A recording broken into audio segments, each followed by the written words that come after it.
Aurobindo pipe line కానీ, ONGC pipe line కానీ, Reliance pipe లైన్లు కానీ ఏదన్నా మీకు ఇబ్బందులు వస్తే ఇక్కడ డ్రిల్లింగ్ చేసినా మనకి కంపం ఇక్కడ దాకా వస్తుంటారు, కంపెనీ ఇక్కడ దాకా వస్తుంటున్నాం అని చెప్తా ఉన్నారు.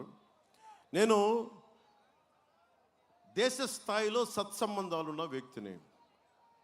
జగన్ చలమలశెట్టి సునీల్ మోడీ గారి దగ్గరికి వెళ్ళి కలవలేడు, అమిత్ షా గారి దగ్గరికి వెళ్ళి కలవలేడు. వాళ్ళ బాస్ జగన్ వల్లే కాదు, పవన్ కళ్యాణ్ వల్ల అవుద్ది.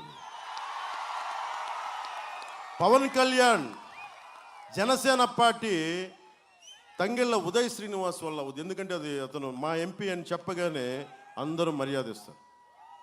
ఇప్పుడు మీకు ఓఎన్జీసీ సమస్యలు ఉన్నాయి, పైప్ లైన్ సమస్యలు, రిలయన్స్ పైప్ లైన్ సమస్యలు ఉంటే నేను ఎలా తీసుకెళ్ళగలను? చలమలశెట్టి సునీల్ ముఖేష్ అంబానీ గారితో మాట్లాడగలడా? పవన్ కళ్యాణ్ మాట్లాడగలడు.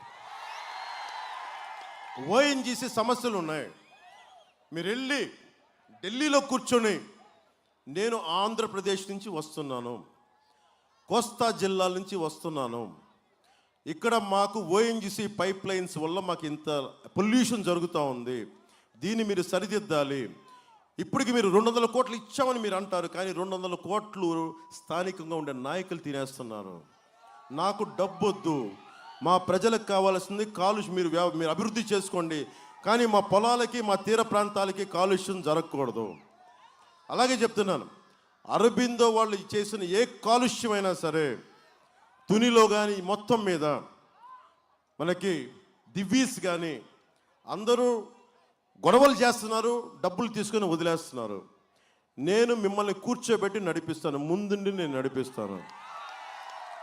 నువ్వు వ్యర్థ పదార్థాలని వదలాలి అంటే సముద్రంలోకి, వ్యర్థ పదాలని సముద్రంలోకి వదలాలి అంటే నువ్వు శుద్ధి చేయకుండా వదలకూడదు. ఆ బాధ్యత నేను తీసుకుంటాను.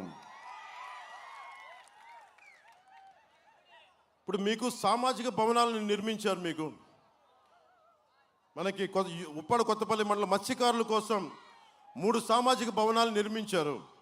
కానీ వైసీపీ ప్రభుత్వం మీ సామాజిక భవనాలని సచివాలయాలుగా మార్చేస్తుంది. అందులో మీరు పెళ్ళిళ్ళు చేసుకుంటారో, లేదా మనకి ఆడబిడ్డలు పెద్దవాళ్ళు అయితే మీకు చీరలు పెడతారు, పైటలు పెడతారు, పైట రవికలు పెడతారు, దానికోసం ఉద్దేశింపబడి అలాంటి సామాజిక భవనాలని వాళ్ళు కూర్చొని మనకి గ్రామ సచివాలయాల కోసం పెట్టారు. ఈ రోజున మీరు పెళ్ళిళ్ళు, వేడుకలు, సమావేశాలు ఏర్పాటు చేసుకోవాలన్నా మీరు ఇబ్బంది పడుతూ ఉన్నారు. మేము వచ్చి ఒకటే చేస్తాం, కూటమి వచ్చి తిరిగి మీ సామాజిక భవనాలని పునర్నిర్మిస్తాం.